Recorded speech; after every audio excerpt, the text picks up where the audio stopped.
Chapter 1. My Birth and Parentage, Early Tastes and Travels, Marriage and Widowhood. I was born in the town of Kingston, in the island of Jamaica, sometime in the present century. As a female and a widow, I may be well excused giving the precise date of this important event. But I do not mind confessing that the century and myself were both young together, and that we have grown side by side into age and consequence. I am a Creole, and have good Scotch blood coursing in my veins. My father was a soldier of an old Scotch family, and to him I often trace my affection for a camp life, and my sympathy with what I have heard my friends call the pomp, pride, and circumstance of glorious war. Many people have also traced to my Scotch blood that energy and activity which are not always found in the Creole race, and which have carried me to so many varied scenes. And perhaps they are right. I have often heard the term lazy Creole applied to my country people. But I am sure I do not know what it is to be indolent. All my life long I have followed the impulse which led me to be up and doing. And so far from resting idle anywhere, I have never wanted inclination to rove, nor will powerful enough to find a way to carry out my wishes. That these qualities have led me into many countries, and brought me into some strange and amusing adventures, the reader, if he or she has the patience to get through this book, will see. Some people indeed have called me quite a female Ulysses. I believe that they intended it as a compliment, but from my experience of the Greeks, I do not consider it a very flattering one. It is not my intention to dwell at any length upon the recollections of my childhood. My mother kept a boarding-house in Kingston, and was, like very many of the Creole women, an admirable doctress, in high repute with the officers of both services and their wives, who were from time to time stationed at Kingston.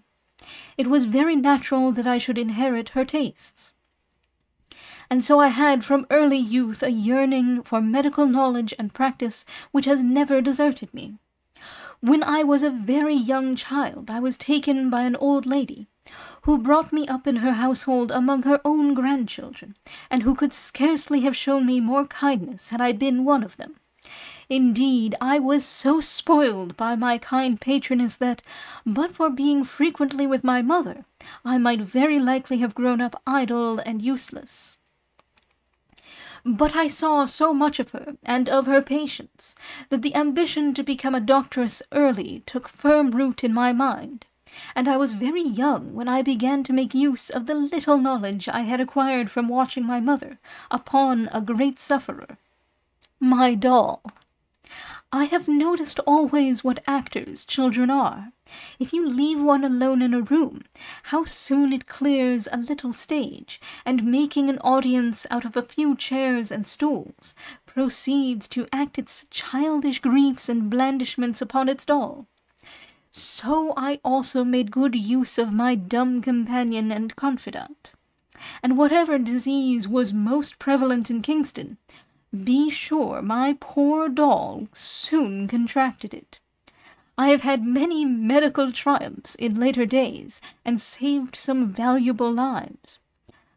But I really think that few have given me more real gratification than the rewarding glow of health which my fancy used to picture stealing over my patient's waxen face after long and precarious illness.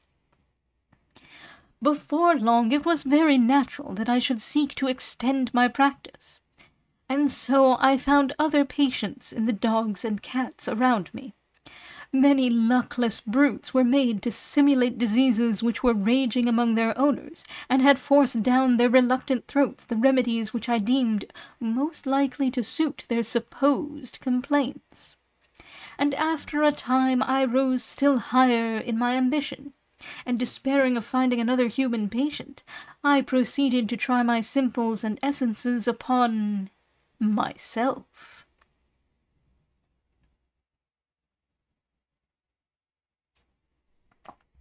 When I was about 12 years old, I was more frequently at my mother's house, and used to assist her in her duties, very often sharing with her the task of attending upon invalid officers or their wives, who came to her house from the adjacent camp at Up Park, or the military station at Newcastle.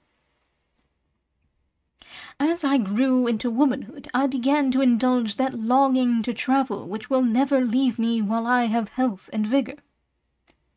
I was never weary of tracing upon an old map the route to England, and never followed with my gaze the stately ships homeward bound without longing to be in them, and see the blue hills of Jamaica fade into the distance. At that time it seemed most improbable that these girlish wishes should be gratified. But circumstances, which I need not explain, enabled me to accompany some relatives to England while I was yet a very young woman. I shall never forget my first impressions of London. Of course, I am not going to bore the reader with them, but they are as vivid now as though the year 18... I had very nearly let my age slip then, had not been long ago numbered with the past. Strangely enough, some of the most vivid of my recollections are the efforts of the London street boys to poke fun at my and my companion's complexion. I am only a little brown, a few shades duskier than the brunettes whom you all admire so much. But my companion was very dark, and a fair, if I can apply the term to her, subject for their rude wit. She was hot-tempered, poor thing, and as there were no policemen to awe the boys and turn our servants' heads in those days, our progress through the London streets was sometimes a rather checkered one. I remained in England upon the occasion of my first visit, about a year, and then returned to Kingston. Before long I again started for London, bringing with me this time a large stock of West Indian preserves and pickles for sale. After remaining 2 years here, I again started home, and on the way my life and adventures were very nearly brought to a premature conclusion. Christmas Day had been kept very merrily on board our ship the Volusia, and on the following day a fire broke out in the hold. I dare say it would have resisted all the crew's efforts to put it out, had not another ship appeared in sight, upon which the fire quietly allowed itself to be extinguished. Although considerably alarmed, I did not lose my senses, but during the time when the contest between fire and water was doubtful, I entered into an amicable arrangement with the ship's cook, whereby, in consideration of £2, which I was not, however, to pay until the crisis arrived, he agreed to lash me onto a large hen-coop. Before I had been long in Jamaica, I started upon other trips, many of them undertaken with a view to gain.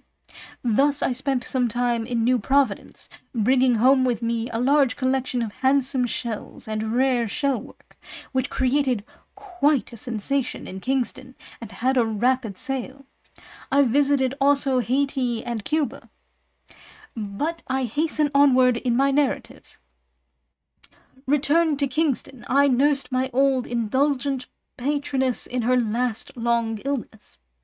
After she died in my arms, I went to my mother's house, where I stayed, making myself useful in a variety of ways, and learning a great deal of Creole medicinal art, until I couldn't find courage to say no to a certain arrangement timidly proposed by Mr. Seacole, but married him, and took him down to Black River, where we established a store. Poor man, he was very delicate, and before I undertook the charge of him, several doctors had expressed most unfavourable opinions of his health. I kept him alive by kind nursing and attention as long as I could. But at last he grew so ill that we left Black River and returned to my mother's house at Kingston. Within a month of our arrival there he died. This was my first great trouble, and I felt it bitterly. For days I never stirred, lost to all that passed around me in a dull stupor of despair. If you had told me that the time would soon come when I should remember this sorrow calmly, I should not have believed it possible. And yet it was so. I do not think that we hot-blooded Creoles sorrow less for showing it so impetuously, but I do think that the sharp edge of our grief wears down sooner than theirs who preserve an outward demeanour of calmness, and nurse their woe secretly in their hearts.